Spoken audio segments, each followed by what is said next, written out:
Pozdravljeni v današnji epizodi MCC-evega podcasta MCC vam pove. Danes je z mano Simon Cirkolan iz Tropske hiše. Pozdravljen, Simon. Torej, zdajle trenutno se nahajate v Tropski hiši, pravkar, ne? Ja, moj drugi dom dejansko. Drugi dom. Torej, mogoče bi najprej začela tako, kakšna je vaša vloga v Tropski hiši, kako ste se znašli v Celju z njo? Malo, ne vem, ozadja mogoče za začetek, no.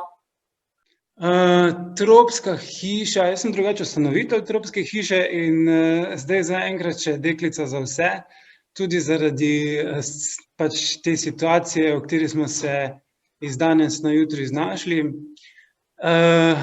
V Celju pa zato, ker tudi sam živim v bližini in potem sem ves čas razmišljal tudi o tem, da pač Celje nima takega projekta oziroma centra, kot je Tropska hiša danes, in si ga mogoče zasluži kot nek center raziskovanja na področju naravovarstva, biologije in tudi ostalih naravoslovnih ved.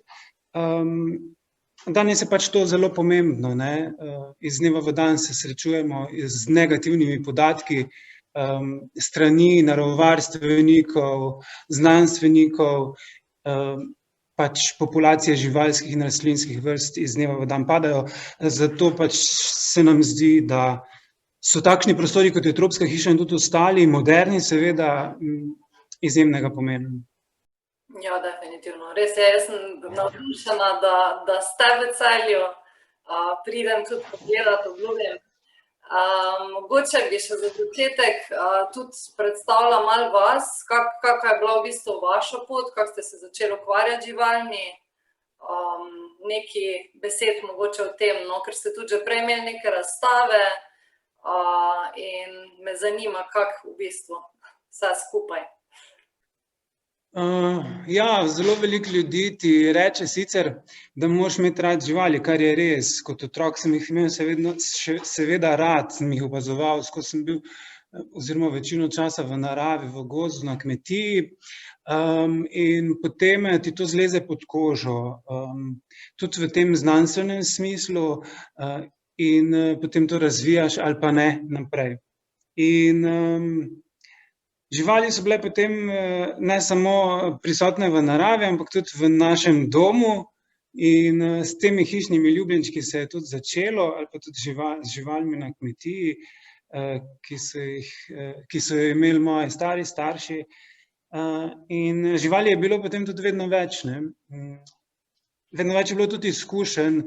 Res je, da sem se veliko stvari sam mogel učiti, ker takrat še ni bilo interneta in vseh ostalih podatkov, pa tudi vse te opreme za živali, no, vse zadnje ni bila tako dostopna sploh, kot je pa danes.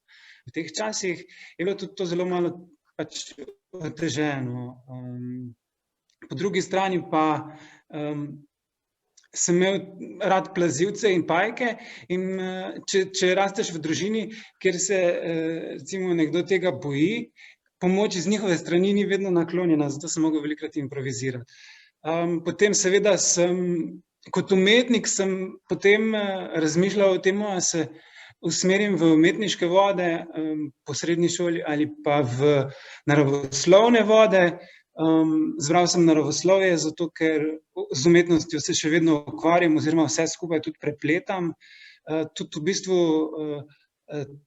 to naravoslovje, s katerim se pač ukvarjam, biologija, narava in živali, pa tudi rastline, so neka inspiracija za umetnost in vse ostale umetniške zadeve, s katerimi sem se ukvarjam in se verjetno tudi bom ukvarjal. In ja, potem sem končal študij biologije in kemije v Ljubljani, delal sem tudi v živalskem vrtu, približno 8 let nekje. Po razhodu z živalskim vrtom pa sem se odločil delati na svojih projektih, organiziral številne naravovarstvene razstave.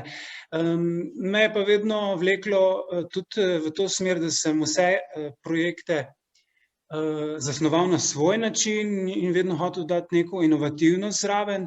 In tudi danes v Tropski hiši ne samo, da so recimo poustvarjena skalovja, debla iz umetnih materialov ali pa recikliranih materialov,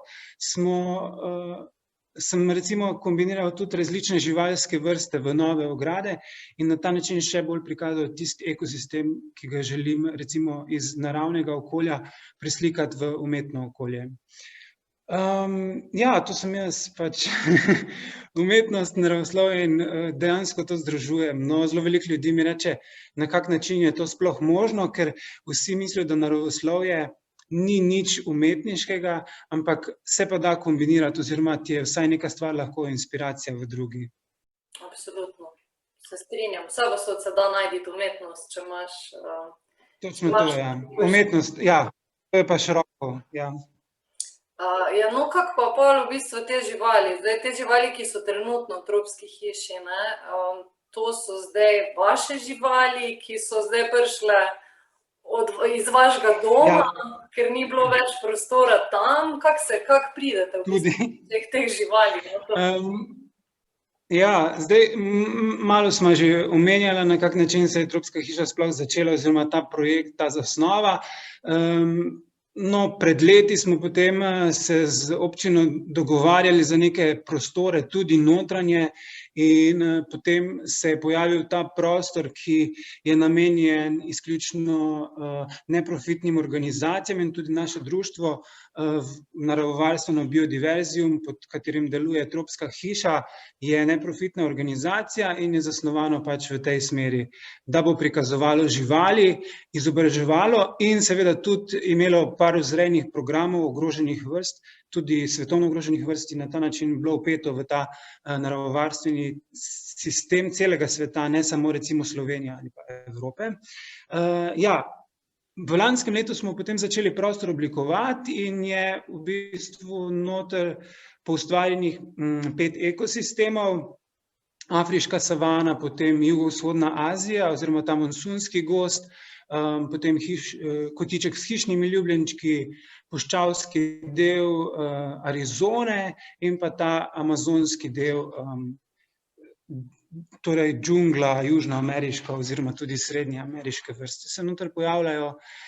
Živali so prišle iz mojega doma dejansko, ker res ni bilo več tam prostora in tudi na vrtu ne več in vse povsod drugje.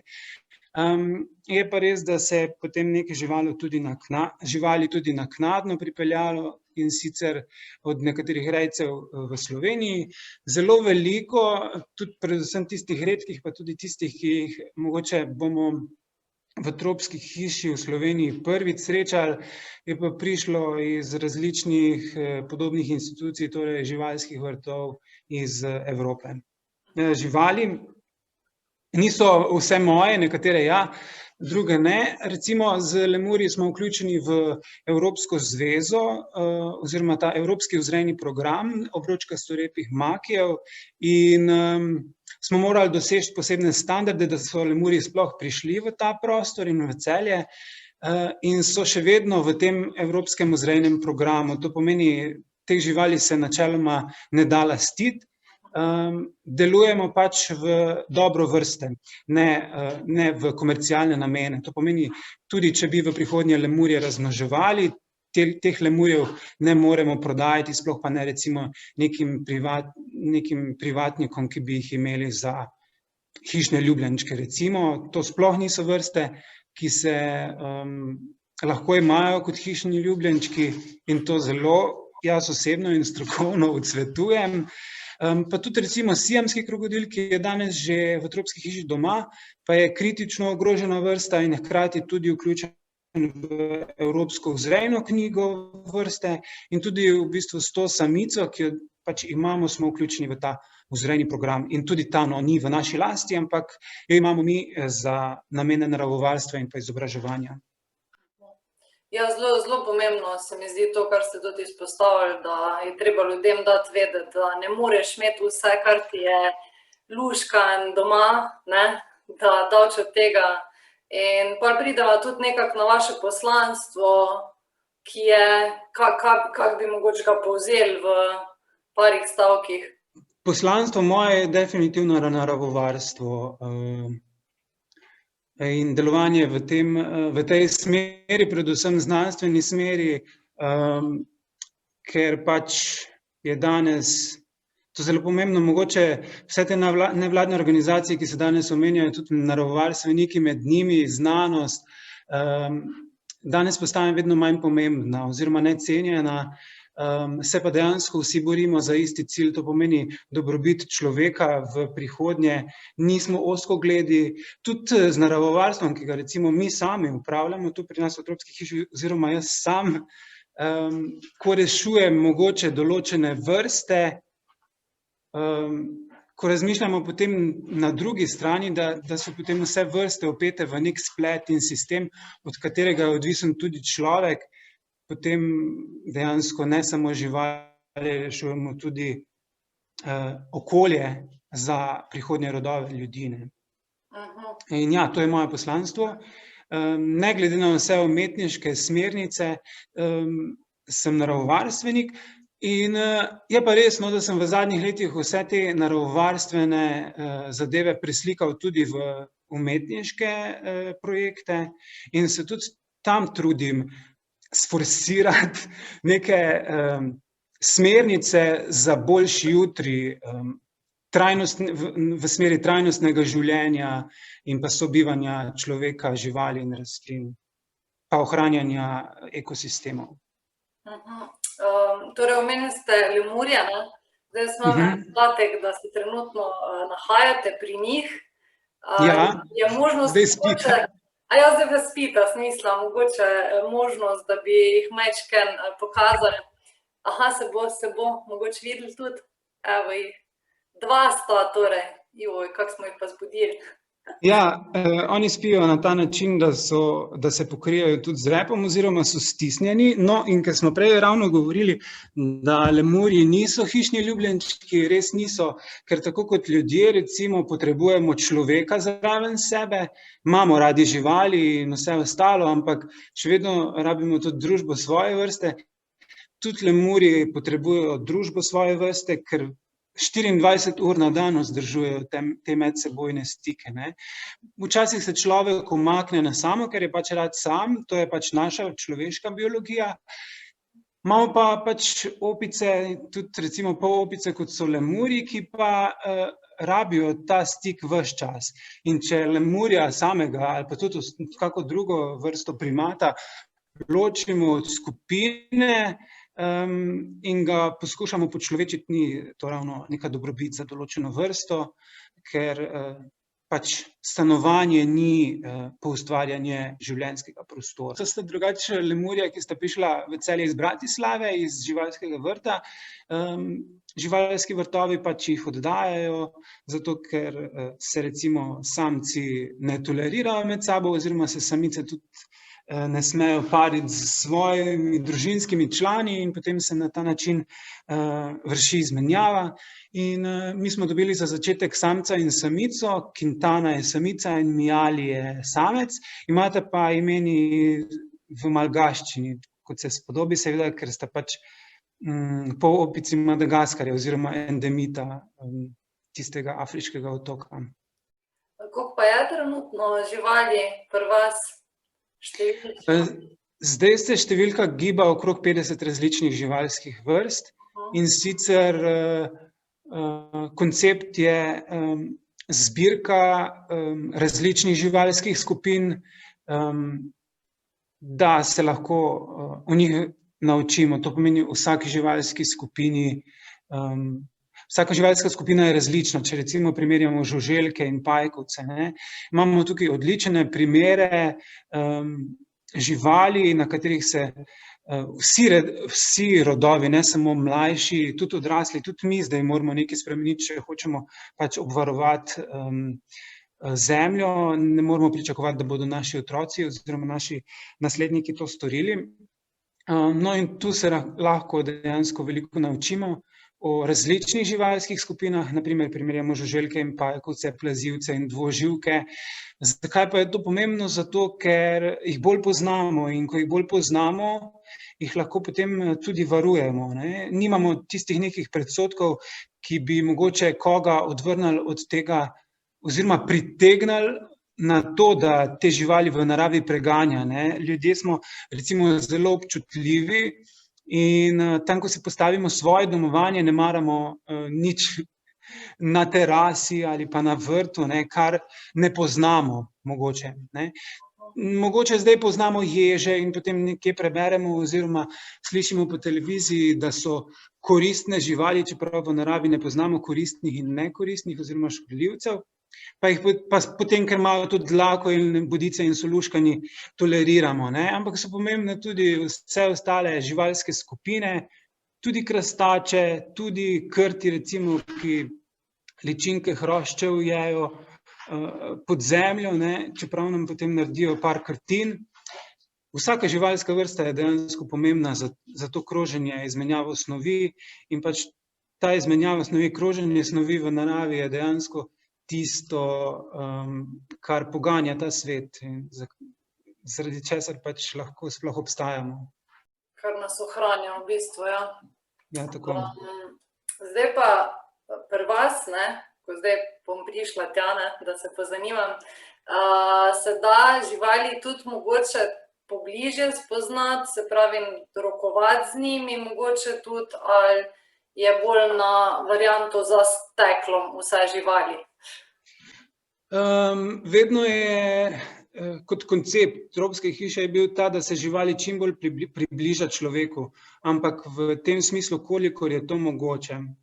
Nekje smo morali poskrbeti za varnost, predvsem zato, ker ljudje zelo velikokrat ne upoštevajo pravil in se lahko potem dogajajo nesreče. Zelo veliko pregrad je narejenih za ljudi, ne pa za živali. Ampak še vedno je ta naš koncept zelo naraven, brez večjih barier in še vedno upamo, da bodo ljudje pravila upoštevali, da bomo premaknili to balkansko miselnost naprej in dejansko želimo tudi vzgajati v tropski hiši, no, v tem pristopu do narave in tudi nek ta bonton, ki je zelo pomemben v teh kulturnih ustanovah. Recimo, kot zdaj jaz sedim tukaj v prostoru z lemuri, ne, torej afriški savani poustvarjeni, pa tudi sem bodo obiskovalci lahko prišli, kasneje tudi posedeli na klopcah in pustili, da se jim lemuri približajo, lahko tudi brali knjige, ker bomo imeli pač neko zbirko knjig, kjer se bodo lahko obiskovalci izobraževali, se sprostili in pač uživali v tem prostoru. Tudi želve recimo so v tem prostoru sicer omejene z vejami in debli, ampak dejansko so brez nekih večjih barier. Je pa res, da vse tako ne morejo biti, zaradi njihove varnosti predvsem in tudi zato, ker nekatere živali imajo rajše, dobro se počutijo v manjšem okolju, bolj varno in zato jim moramo pač to okolje tudi prilagoditi. Recimo med lemuri se bomo sprehodili, potem zraven bodo sosede želve, bodo pa potem v istem prostoru tudi terariji z različnimi kačami, potem terariji z nevretenčarji, zbrali smo tiste orjaške vrste, ki jih ljudje lahko vidijo, recimo večje pajke, večje škorpijone in največje polže na svetu, tudi največje ščurke na svetu. Ja. Super. Se pravi, bodo pa, mogoče še to, prej ste omenili ta stik. Stik bomo nadgrajevali tudi z srečanji z živalmi. Živali morajo imeti svoj mir. To pomeni, da ne morejo biti nam na razpolago 24 ur na dan in bodo ta srečanja z živalmi omejena na določene ure, kjer bomo recimo različne živali lahko tudi spoznavali, jih pobožali pod vodstvom strokovno usposobljene osebe. Absolutno. To mora biti nekdo zraven. Sploh verjamem, da če so tudi nekatere živali vaše, res vaše, pa tudi ostale, da ne more biti kar vse razpuščeno in tak, ne.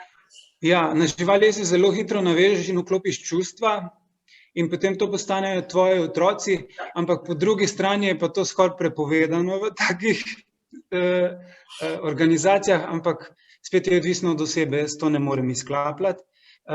Pa še nekaj je, pomembno je, da se srečujemo z živalmi pod nekim strokovnim vodstvom, zato ker recimo nekateri ljudje imajo predsodke do kač, pajkov in bi se jih radi znebili. Če ta pristop recimo ni pravilen, se lahko strah samo še poglobi in ne odstrani, ne. Zato se lahko naredi več škode kot koristi.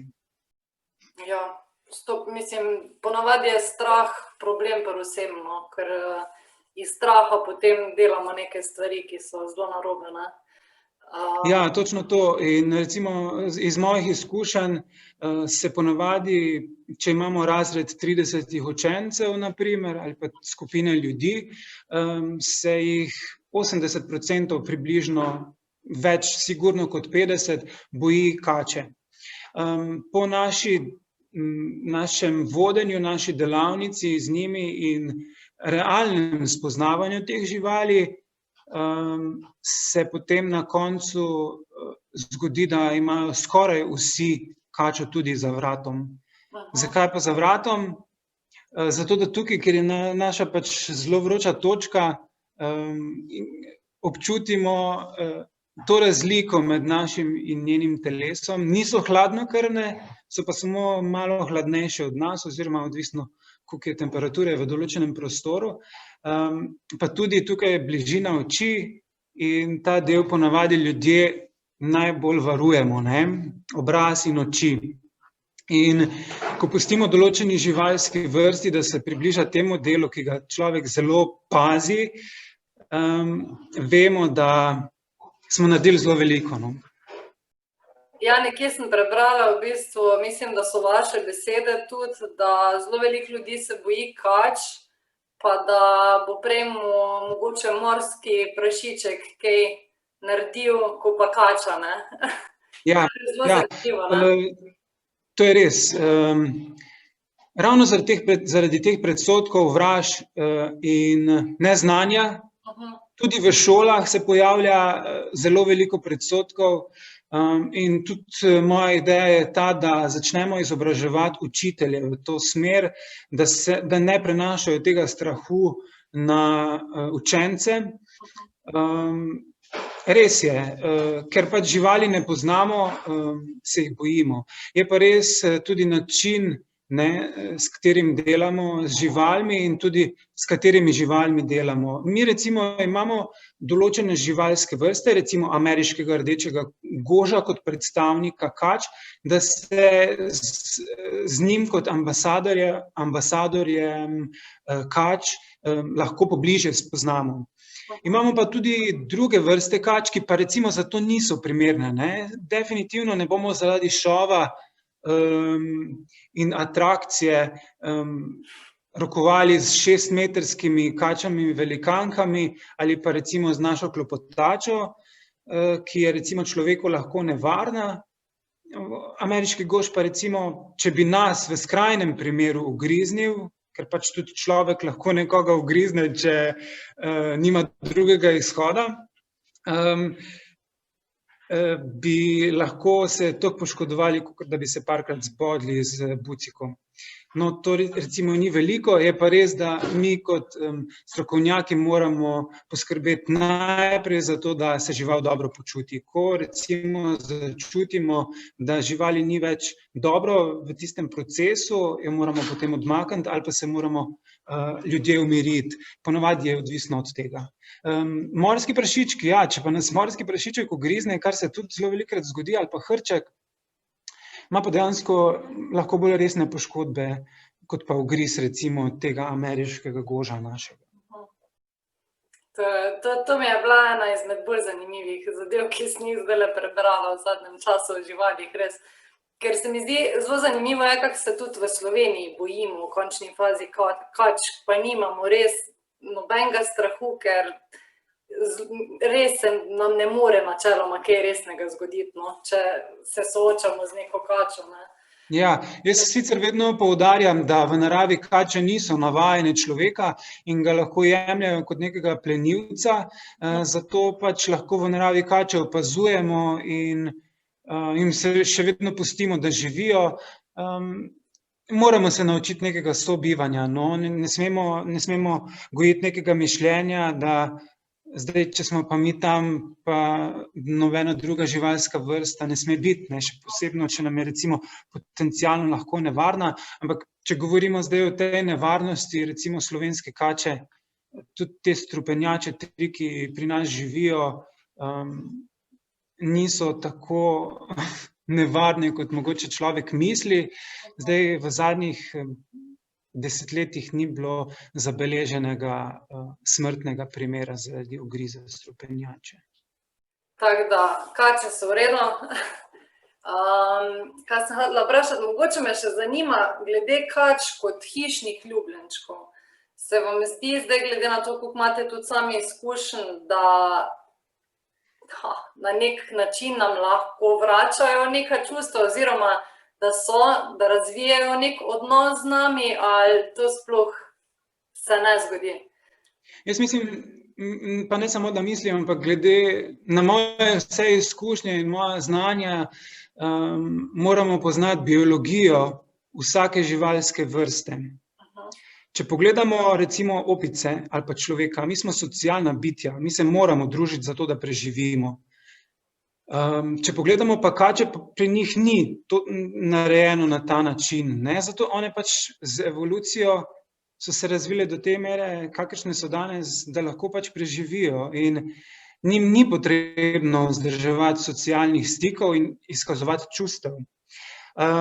Kača recimo lahko prepozna oskrbnika in ga poveže kot nekaj dobrega, ker jo ta nekdo hrani, ne, in to je recimo vir njene hrane.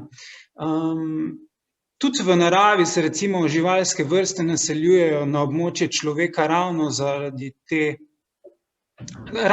tega, da pač lažje preživijo, ne, so povezale človeka s tem. Recimo nekatere kače se tudi v bližino človeka naseljujejo, recimo naši navadni goži, jih vidim mogoče na kmetijah, v hlev včasih zaidejo, ker je pač tam zelo veliko podganjen miši, ne. Tam imajo podganjeni miši tudi hrano in potem tudi kače najdejo hrano na kmetijah. Bi pa recimo ne priporočam nikomur, no, da živali pooseblja, tudi kače ne, ampak vsako živalsko vrsto jemlje kot svojo in nudi pač to, če že ima doma, kar živalska vrsta potrebuje, ne, je ne počloveči. Se pa ne strinjam, da imajo ljudje doma kače, mogoče ameriškega goža, kraljevega pitona, ampak že kraljevi pitoni lahko komplicirajo pri hranjenju ali pa življenjskem prostoru. Ameriški goži, recimo, če jih vzamemo v roke, ne doživljajo nekega stresa, to tolerirajo. Pri naših se pokaže tudi to, da se recimo na naših rokah umirijo, se grejejo in nam pustijo tudi se božati tudi pod brado, ne, oziroma na tem spodnjem delu glave. Spet odvisno, o kateri živalski vrsti govorimo. Vsako živalsko vrsto je treba jemati specifično, nikakor pa ne priporočam, da imajo živali doma, da imajo ljudje take živali, ki pretirano zrastejo, na primer afriške pitone, anakonde, in ker pač potrebujejo le 6 metrov dolg terarij, ki pa ga v stanovanju težko zagotovimo, poleg tega jih pa nikoli ne moremo tako zelo obvladati. Ne priporočam tudi strupenih kač. Tudi zelo pomembno je to, zakaj imam sam živali, recimo, če bi bil še vedno nek zasebnik, ki bi jih imel doma za zaprtimi vrati, je to skoraj nesmiselno, ker mi je bolj pomembno, da ljudje te živali spoznavajo in so v bistvu z nekim namenom te živali tukaj. So recimo vključene v vzrejne programe in skrbijo kot ambasadorji za to, da se ljudje z njimi soočajo in doživijo nekaj, kar si bodo lahko zapomnili za celo življenje. To ni dokumentarni film, to ni knjiga. In vsi ljudje, tudi aktivisti, gledajo dokumentarce, pa berejo knjige. Eni bolj, eni manj, eni jih dejansko ne, pa govorijo, da jih, in bi naj vse vedeli o živalih, ampak tisto, kar preberemo, ni isto temu, kar pač doživimo. Tukaj vklopimo vsa čutila in so dejansko ta čutila pomembna. Tudi mi smo živali, vizualna bitja in mi potrebujemo zelo veliko dražljajev, zato da lahko stimuliramo možganske celice. Mogoče bi še vprašala, pri vas se tudi da postati boter, ne? Pa bi mogoče predstavila zdaj, kaj to pomeni. Tudi letne karte imate na razpolago, tukaj da majčke povejo, kakšne so možnosti. Ja, letne vstopnice so namenjene predvsem tistim ljubiteljem narave, ki nas bodo večkrat obiskali. V bistvu je letna vstopnica predstavlja neomejen vstop do konca leta 2021 po dosti ugodni ceni in v bistvu tisti, ki jo imajo, so deležni potem vseh teh delavnic, ustvarjalnic, ki jih bomo organizirali v boljših časih, seveda, v Tropski hiši. In tudi vedno je fajn imeti to, zato ker prostor doživiš takrat, ko ga večkrat opazuješ v različnem delu dneva. Recimo dopoldne so bolj aktivni sesalci, potem grejo malo spat in plazilci se pa recimo prebudijo v večernih urah, ne. Tako da je zelo zanimivo tudi opazovati ta dnevni cikel, dnevno-nočni cikel določenih vrst. Bomo pa organizirali tudi nočne obiske Tropske hiše, seveda v omejenem obsegu, urejeno kot neka delavnica. Bomo pogledali potem tiste živali, ki se gibajo ponoči, oziroma pogledali tudi tiste, ki pač takrat spijo. Zdaj, botrstvo je pa namenjeno dejansko oskrbi oziroma pomoči pri oskrbi določenih živalskih vrst. Smo pa pripravili različne pakete in v teh paketih recimo bodo ti botri na razdaljo deležni tudi srečanja z živalmi, ki so jih posvojili na daljavo, in tudi ostalih ugodnosti tega paketa. Se nam pa to zdi tudi zelo pomembno, ker so taki programi pomembni za obstoj takšnih naravovarstvenih organizacij, kot je pač tudi naša. Bi pa seveda radi v prihodnje sodelovali tudi z naravovarstvenimi programi v naravi, uredili neko fundacijo in še bolj bili vpleteni v to naravovarstvo in financiranje naravovarstva, ki je danes pač zelo zapostavljeno, še posebno v naši državi. Ja, hvala lepa za tale današnji čvek, tako rekla. Hvala za povabilo. Hvala. Vas pa vabimo, da obiščete Tropsko hišo, da si greste pogledati živali, ta svet v malem, in da nas spremljate še naprej. Čakajo vas tudi naslednji podcasti z zanimivimi temami. Tako da hvala.